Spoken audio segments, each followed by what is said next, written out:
Hello दोस्तों, स्वागत है आप सभी का आपके अपने YouTube channel book hive educator पर। तो आज मैं इस वीडियो में आपके लिए कुछ मॉडर्न हिस्ट्री ऑफ इंडिया से कुछ इंपॉर्टेंट पॉइंट्स लेके आया हूँ एग्ज़ाम पॉइंट ऑफ व्यू से, जो कि आपके जितने भी एग्ज़ाम होते हैं जिनमें भी जीके होता है, जैसे कि एसएससी हो गया, रेलवे हो गया, एसएससी हो गया, रेलवे हो गया, या फिर आपका DSSB हो गया। तो इन सब एग्ज़ाम में क्या है कि इन पॉइंट से अक्सर क्वेश्चंस आते रहते हैं। तो यूँ तो हमारा जो मॉडर्न हिस्ट्री ऑफ इंडिया है ये बहुत ही बड़ा पार्ट है, ठीक है। मतलब कि आप कह सकते हो कि हम इसको एडवेंट ऑफ यूरोपियन से लेकर हम पूरा अपने नेशनल स्ट्रगल का पार्ट पढ़ते हैं, पूरा का पूरा मॉडर्न हिस्ट्री ऑफ इंडिया हो जाता है। बट यहाँ पे मैंने इसका एक छोटा सा सेक्शन उठाया है। हम यहाँ पे 1885 से 1915 तक की जो इम्पोर्टेंट चीज़ें हैं उनको यहाँ पे हम डिस्कस करने जा रहे हैं, ठीक है। तो सबसे पहले हम लोग इसमें INC के बारे में डिस्कशन करते हैं। सबसे पहले हम लोग INC के बारे में जानते हैं। तो यहाँ पे ये INC का मतलब किससे है? ये है Indian national Congress. Indian national Congress, भारतीय राष्ट्रीय कांग्रेस, इंडियन नेशनल कांग्रेस। तो ये जो INC है इसका गठन, अगर हम इसके इस्टेब्लिशमेंट की बात करें तो 1885 में A.O. ह्यूम नाम के एक रिटायर्ड ब्रिटिश ऑफिसर थे, तो उन्हीं के द्वारा इन्हें इस्टेब्लिश किया गया था। INC को इस्टेब्लिश किया गया था 1885 में A.O. ह्यूम के द्वारा। एक रिटायर्ड ब्रिटिश ऑफिसर थे ये, और इन्होंने ही इसकी स्थापना की।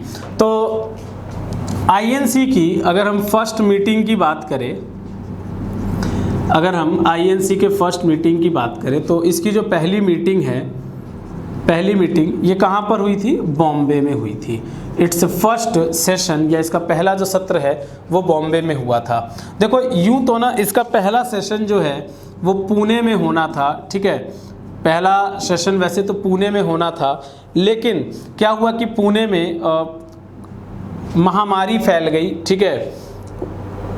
महामारी फैल जाने की वजह से, कॉलेरा नाम की महामारी फैल गई, जिसकी वजह से जो इसकी मीटिंग है वो पुणे में नहीं हो सकी, और इसका फर्स्ट सेशन फाइनली कहाँ हुआ? बॉम्बे में हुआ। तो बॉम्बे में इसका फर्स्ट सेशन हुआ। और इसके फर्स्ट सेशन में अगर हम प्रेसिडेंट की बात करें तो इसके फर्स्ट सेशन के जो प्रेसिडेंट थे वो थे WC बैनर्जी, व्योमेश चंद्र बैनर्जी। तो जो व्योमेश चंद्र बैनर्जी थे INC के प्रथम सत्र के अध्यक्ष थे। He was WC Banerjee was the first president of INC, ठीक है। और ये आप देख लेना कि इसका जो मीटिंग था, सत्र था, वो पुणे में होना था, लेकिन हैजा के प्रभाव के कारण, कॉलेरा के आउटब्रेक की वजह से इसको कहाँ शिफ्ट कर दिया गया? बॉम्बे में शिफ्ट कर दिया गया। तो इसके फर्स्ट मीटिंग में टोटल अगर हम बात करें कि टोटल कितने सदस्य उपस्थित थे, तो इसके फर्स्ट मीटिंग में सिर्फ 72 डेलीगेट्स प्रेजेंट थे, ठीक है। इसके प्रथम सम्मेलन में केवल 72 सदस्य उपस्थित थे INC के। तो जब INC का फॉर्मेशन हुआ था तो उस समय अगर हम अपने भारत के वायसरॉय की बात करें, वायसरॉय की, तो उस समय भारत के वायसरॉय लॉर्ड डफरिन थे। At that time Lord Dufferin was the viceroy of India. तो बहुत ही कम मेंबर्स होने की वजह से लॉर्ड डफरिन ने INC के ऊपर एक कटाक्ष मारते हुए कहा था कि यह तो एक माइक्रोस्कोपिक माइनॉरिटी बॉडी है, ठीक है। माइक्रोस्कोपिक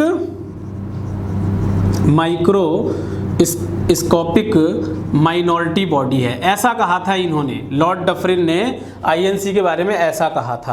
लेकिन अगले ही साल जब INC की मीटिंग हुई तो उसमें जो सदस्यों की संख्या है वो 400 के आसपास पहुंच गई थी, 400 से ऊपर हो गई थी। तो इसके प्रथम सम्मेलन में सिर्फ 72 सदस्य ही उपस्थित थे। अब हम INC के अगर अदर प्रेसिडेंट्स की बात करें, क्योंकि यहाँ से कुछ अन्य अध्यक्षों के बारे में भी सवाल पूछ दिया जाता है INC से, तो इसके अगर हम अदर प्रेसिडेंट्स की बात करें तो फर्स्ट प्रेसिडेंट तो आप पढ़ ही चुके हैं बच्चों कि जो फर्स्ट प्रेसिडेंट थे, एक बार और लिख देता हूँ मैं यहाँ पर कि इसके जो फर्स्ट प्रेसिडेंट थे वो WC बैनर्जी थे, ठीक है, WC बैनर्जी। इसके बाद जो इसके फर्स्ट अगर हम वुमेन प्रेसिडेंट की बात करें पहली महिला अध्यक्ष, तो Annie Besant, Annie Besant INC की पहली महिला अध्यक्ष थी। ठीक है, Annie Besant was the first women president. इसके बाद इसके हम लोग फर्स्ट मुस्लिम प्रेसिडेंट की बात करें, आईएनसी के फर्स्ट मुस्लिम प्रेसिडेंट कौन थे? Badruddin Tyab ji. So Badruddin Tyab ji was the first Muslim president of INC. इसके बाद हम इसमें अगर फर्स्ट दी इंग्लिश प्रेसिडेंट की बात करें, फर्स्ट दी इंग्लिश प्रेसिडेंट कि प्रथम अंग्रेज अध्यक्ष कौन थे इसके, तो इसके प्रथम अंग्रेज अध्यक्ष थे जॉर्ज यूल। जॉर्ज यूल इसके प्रथम अंग्रेज अध्यक्ष थे। इसके बाद इसमें अगर हम फर्स्ट इंडियन वुमेन प्रेसिडेंट की बात करें, फर्स्ट इंडियन वुमेन प्रेसिडेंट, पहली भारतीय महिला अध्यक्ष, क्योंकि भाई जो एनी बेसेंट थी ये भारतीय तो थी नहीं, ये बात अलग है कि पहली महिला अध्यक्ष थी लेकिन भारतीय नहीं थी। तो अगर हम पहली भारतीय महिला अध्यक्ष की बात करते हैं तो इसका आंसर आपका क्या होता है? सरोजनी नायडू। सरोजनी नायडू पहली भारतीय महिला अध्यक्ष थी। तो ये आपके कुछ इंपॉर्टेंट पॉइंट्स हैं प्रेसिडेंट से रिलेटेड। ठीक है, बाकी जो जवाहरलाल नेहरू थे, जवाहरलाल नेहरू ये आपके लाहौर सेशन में प्रेसिडेंट बने थे, आएगा भी आगे, हम इसको पढ़ेंगे भी। ठीक है, जो महात्मा गांधी थे, महात्मा गांधी ये बेलगाम अधिवेशन में अध्यक्ष बने थे। ठीक है, तो आगे आएंगी ये चीज़ें, वहाँ पे हम लोग डिस्कस कर लेंगे इसको। तो ये आपके प्रेसिडेंट हो जाते हैं कुछ। चलिए, अब इसके बाद हम लोग जो है नेक्स्ट टॉपिक डिस्कस करने जा रहे हैं।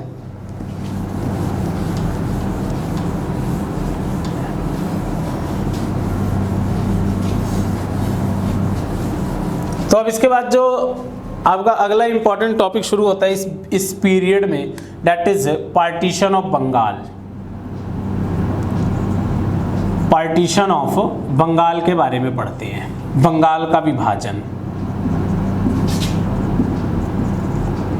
बंगाल का विभाजन, तो भाई ये 1905 की कहानी है कि 1905 में बंगाल का विभाजन कर दिया गया। तो इस समय जो भारत के वायसरॉय थे, वायसरॉय ऑफ इंडिया, ये थे Lord Curzon. Lord Curzon was the viceroy of India. अब इनका क्या कहना था कि बंगाल एक बहुत ही बड़ा प्रांत है, Bengal is a very large province. तो एक बहुत ही बड़ा प्रांत होने के वजह से इसको इसलिए डिवाइड करना ज़रूरी है ताकि यहाँ पे प्रशासन करना इजी हो सके। तो इनका कहना था कि अगर हम बंगाल का विभाजन कर देते हैं तो यहाँ पे प्रशासन इजी हो जाएगा, ये बहाना मारा। लेकिन अगर हम इनके असली ऑब्जेक्टिव की बात करें, तो अंग्रेजों का असली लक्ष्य क्या था? To create communal gulf between Hindu and Muslim. ठीक है, कि हिंदू और मुस्लिमों के बीच में सांप्रदायिक खाई उत्पन्न करना। देखो ऐसा था कि जो बंगाल है, तो बंगाल का जो ईस्ट पार्ट ये मुस्लिम डोमिनेंट एरिया था, यहाँ मुस्लिम अधिक मात्रा में रहते थे ईस्ट पार्ट में, और जो बंगाल का वेस्ट पार्ट था ये हिंदू डोमिनेंट एरिया था। तो इसी दो भाग में बंगाल को बांट दिया गया। और मेन मकसद क्या था अंग्रेजों का? कि हिंदू और मुस्लिमों के बीच में सांप्रदायिक खाई को उत्पन्न करना। हमारे देश में जो वेस्ट बंगाल है ना, उसका नाम एक तरह से यहीं से डेराइव्ड है, वेस्ट बंगाल का नाम यहीं से डेराइव्ड है। तो ये जो स्टेप लिया, पार्टीशन ऑफ बंगाल का जो स्टेप लिया अंग्रेजों ने, तो आप जानते हैं कि इसके विरोध में जो भारतीय थे उन्होंने क्या किया। तो इसमें जो रविंद्रनाथ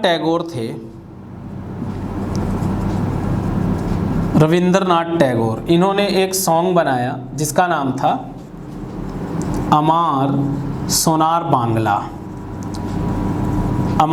बांग्ला। तो रविंद्रनाथ टैगोर के द्वारा एक संगीत बनाया गया अमार सोनार बांग्ला, और आज ये जो सॉन्ग है अमार सोनार बांग्ला, ये आज बांग्लादेश का नेशनल एंथम है। रविंद्रनाथ टैगोर एक ऐसे व्यक्ति हैं जिनका कंपोजिशन, जिनकी रचना जो है वो दो देशों का, टू नेशंस का नेशनल एंथम है, एक बांग्लादेश का और एक इंडिया का। जो हमारा इंडिया का नेशनल एंथम है जनगण मन, वो भी इन्होंने ही बनाया था। तो जब बांग्लादेश 1972 में पाकिस्तान से अलग हुआ तो उसके बाद बांग्लादेश ने इसे अपना नेशनल एंथम अपनाया। अब इसमें पार्टीशन ऑफ बंगाल के अगेंस्ट में अगर हम कांग्रेस की बात करें कि भाई कांग्रेस का रुख क्या रहा, आईएनसी का रुख क्या रहा, तो कांग्रेस ने पार्टीशन ऑफ बंगाल के विरोध में स्वदेशी मूवमेंट की शुरुआत की, स्वदेशी आंदोलन की शुरुआत की। ये आईएनसी के द्वारा शुरू किया गया स्वदेशी मूवमेंट। स्वदेशी का मतलब क्या होता है कि अपने ही देश की चीज़ों को उपयोग करना, ठीक है, बॉयकॉट करना, जो ब्रिटिश गुड्स है, जो विदेशी वस्तुएं, उनका बॉयकॉट करना, बहिष्कार करना। तो कांग्रेस ने स्वदेशी आंदोलन शुरू किया पार्टीशन ऑफ बंगाल के विरोध में, ठीक है। इसके बाद यहीं पे थोड़ा सा हम लोग मुस्लिम लीग के बारे में जान लेते हैं। कहीं ना कहीं मुस्लिम लीग भी थोड़ा सा पार्टीशन ऑफ बंगाल से रिलेटेड है। तो अगर हम मुस्लिम लीग की बात करें तो मुस्लिम लीग की स्थापना ढाका में हुई थी, ठीक है। मुस्लिम लीग की स्थापना ढाका में हुई थी और इसके जो फाउंडिंग मेंबर्स थे उनमें से आगा खान एक थे। तो मुस्लिम लीग 1906 में इस्टेब्लिश हुआ था आगा खान के नेतृत्व में ढाका के अंदर। तो इस मुस्लिम लीग ने सपोर्ट किया था पार्टीशन ऑफ बंगाल का। This league supported partition of Bengal. इस लीग के द्वारा बंगाल के विभाजन का समर्थन किया गया था मुस्लिम लीग के द्वारा। तो ये आपका पार्टीशन ऑफ बंगाल से रिलेटेड कुछ इंपॉर्टेंट पॉइंट्स हो जाते हैं। चलिए अब हम लोग आगे चलते हैं। इसके बाद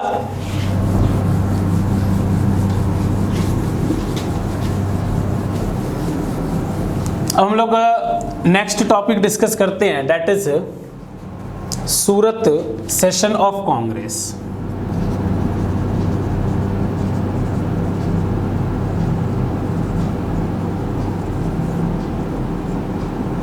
अब जानते हैं हम लोग सूरत सेशन ऑफ कांग्रेस के बारे में। कांग्रेस का सूरत अधिवेशन, कांग्रेस का सूरत अधिवेशन। तो कांग्रेस का सूरत अधिवेशन कब हुआ भाई? ये 1907 में हुआ। अब इस अधिवेशन की खास बात क्या है कि कांग्रेस के इसी अधिवेशन से कांग्रेस दो भाग में बट गया, स्प्लिट हो गया कांग्रेस, ठीक है। तो दो भाग में विभाजन हो गया कांग्रेस का। कौन कौन से दो भाग बने कांग्रेस के? एक आपका बना मॉडरेट्स यानी कि नरम दल, और दूसरा बना एक्सट्रीमिस्ट यानी कि गरम दल। तो ये दो भाग में कांग्रेस का विभाजन हो गया। अब इस विभाजन की वजह क्या थी? What was the reason behind the split of Congress? देखो इसमें दो ग्रुप किस लिए बने? क्योंकि जो मॉडरेट्स ग्रुप था, मॉडरेट्स ग्रुप ये चाहता था कि कांग्रेस का जो अगला अधिवेशन हो उसमें रास बिहारी घोष अध्यक्ष बने, ठीक है। मॉडरेट्स ग्रुप चाहता था कि अध्यक्ष रास बिहारी घोष को बनाया जाना चाहिए कांग्रेस का, जबकि एक्सट्रीमिस्ट ग्रुप क्या चाहता था कि बाल गंगाधर तिलक को जो है सो प्रेसिडेंट बनाना जाना चाहिए, अध्यक्ष बनाया जाना चाहिए कांग्रेस का। इसी बात को लेकर ये दो भाग में बट गए, मॉडरेट्स और एक्सट्रीमिस्ट में। तो मॉडरेट्स के अगर हम मेन लीडर की बात करें तो जैसे दादा भाई नौरोजी हो गए, या फिर आपके गोपाल कृष्ण गोखले, ये सब कुछ नरम दल के नेता थे, ठीक है। एक ये भी हो गए आपके रास बिहारी घोष। एक्सट्रीमिस्ट की बात करें तो एक्सट्रीमिस्ट में फेमस थे लाल बाल पाल, ये फेमस थे एक्सट्रीमिस्ट लीडर में। लाला लाजपत राय, बिपिन चंद्र पाल और बाल गंगाधर तिलक, ठीक है, ये तीनों फेमस थे एक्सट्रीमिस्ट में। तो ये कांग्रेस के विभाजन की वजह थी। अब जब कांग्रेस खुद भी विभाजित हो गया तो क्या है कि जो स्वदेशी आंदोलन था, जो आपका स्वदेशी मूवमेंट था, उसको भी इतना सपोर्ट नहीं मिल पाया। ठीक है, अब इसके बाद बात करते हैं हम लोग नेक्स्ट पॉइंट पे चलते हैं, डेट इज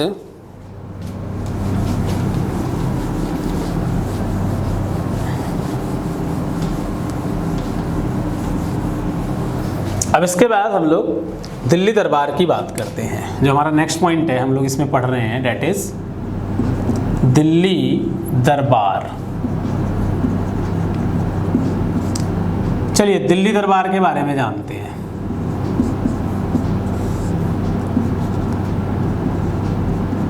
तो ये क्या है दिल्ली दरबार, जरा इस पे चर्चा करते हैं। देखो भाई, इंग्लैंड के राजा थे जॉर्ज 5, ठीक है, king of England George 5 visited India, India आए, घूमने आए, भारत आए, इसी को दिल्ली दरबार नाम दिया गया है। कब आए थे भारत? 1911 में आए थे। 1911 में इनका आना हुआ, दिसंबर के महीने में। उसी समय कांग्रेस का कलकत्ता अधिवेशन भी होना था, कोलकाता अधिवेशन, जिसमें पहली बार जनगण मन को गाया गया था। कांग्रेस के कलकत्ता अधिवेशन में पहली बार जनगण मन को गाया गया था 1911 में। तो इसी समय जॉर्ज 5 इंडिया है, तो जॉर्ज 5 इंडिया, इसी को दिल्ली दरबार कहा गया है। तो इनकी कुछ डिक्लेरेशंस थी, इन्होंने 3 पॉइंट्स मेनली डिक्लेयर किए, ये यहाँ पे इंपॉर्टेंट हो जाता है। ठीक है, जानते हैं जरा क्या।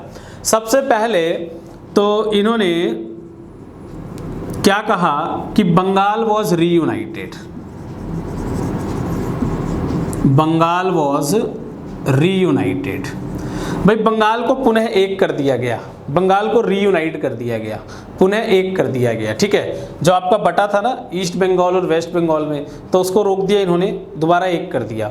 इसके बाद इन्होंने क्या कहा, दूसरा point, 2 new states Bihar and Odisha, Bihar and Odisha will be created from, Bihar and Odisha will be created from Bengal. इनका कहना था, इन्होंने दूसरी बात ये कही कि बिहार से, बंगाल से 2 नए राज्यों का गठन किया जाएगा, एक बिहार और दूसरा उड़ीसा। 1911 का घटना है और फाइनली बिहार जो है सो बंगाल से 1912 में अलग होकर एक पृथक राज्य बना। ठीक है, 1912 में बिहार एक अलग राज्य बना। और इनका तीसरा कहना क्या था, जो थर्ड डिक्लेरेशन था इनका, वो क्या था कि capital of India will be transferred from Kolkata to Delhi, कि जो भारत की राजधानी है वो कलकत्ता से दिल्ली स्थानांतरित की जाएगी। तो ये 1911 का ही डिक्लेरेशन है कि राजधानी को कोलकाता से दिल्ली स्थापित करना। फिर उसके बाद दिल्ली को डिज़ाइन किया गया। तो जो दिल्ली के डिज़ाइनर थे वो कौन थे? ल्यूटियन एंड बर्कर, ल्यूटियन एंड बर्कर, इन दोनों ने ही मिलके दिल्ली का डिज़ाइन किया। ठीक है, ये दोनों डिज़ाइनर माने जाते हैं दिल्ली के, ल्यूटियन एंड बर्कर। तो आप राष्ट्रपति भवन के आसपास का जो भी एरिया देखते हैं उसको आज भी ल्यूटियन दिल्ली के नाम से ही जाना जाता है। तो वो सारा डिज़ाइन इन्हीं के द्वारा तैयार किया गया। ठीक है, जैसे आपका जो प्रेसिडेंट हाउस है रायसीना हिल्स पे बना हुआ, तो आज आप जिसे प्रेसिडेंट हाउस कहते हो, इसको पहले वायसरॉय रीगल पैलेस कहा जाता था। वायसरॉय रीगल पैलेस, ये पुराना नाम है प्रेसिडेंट हाउस का, वायसरॉय रीगल पैलेस है ना। अब हम इसे प्रेसिडेंट हाउस कहते हैं, अब ये प्रेसिडेंट हाउस है। तो ये आपका दिल्ली दरबार से रिलेटेड सारे के सारे इंपॉर्टेंट पॉइंट्स हो जाते हैं। ठीक है, ये आपके इंपॉर्टेंट पॉइंट्स है। अब दिल्ली दरबार के बाद आते हैं हम लोग, आगे चलते हैं।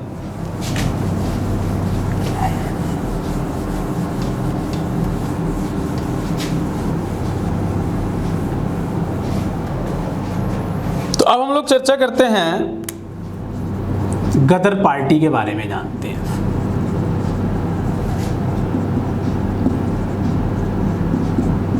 गदर पार्टी, तो भैया गदर पार्टी का फॉर्मेशन 1913 में हुआ था, 1913 में। कुछ एनआरआईज थे, एनआरआईज, इन्होंने कनाडा और यूएसए में मिलकर भारत को स्वतंत्रता दिलाने के लिए एक पार्टी की स्थापना की जिसका नाम था गदर पार्टी। तो गदर पार्टी का जो हेडक्वार्टर था वो सैन फ्रांसिस्को में था। गदर पार्टी का हेडक्वार्टर सैन फ्रांसिस्को में था। एक इंपॉर्टेंट पॉइंट है यहाँ पर, ठीक है। और स्थापना 1913 में हुई। तो इसके अगर हम मेंबर्स की बात करें कि कौन कौन से मेंबर्स थे इसमें, तो जैसे कि सोहन सिंह भाकना, लाला हरदयाल,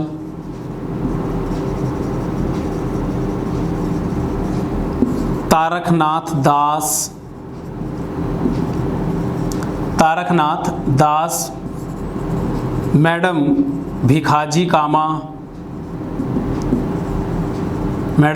कामा, ये कुछ लीडर्स थे जो कि आपके गदर पार्टी से रिलेटेड थे, गदर पार्टी से संबंधित थे।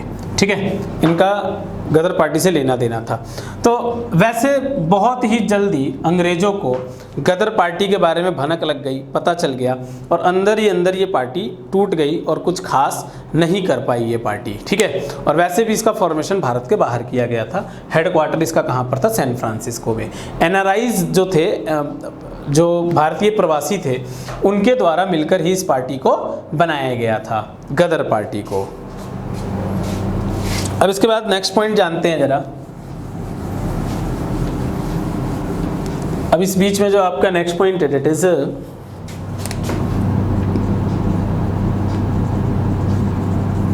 कोमागाटा मारू इंसिडेंट।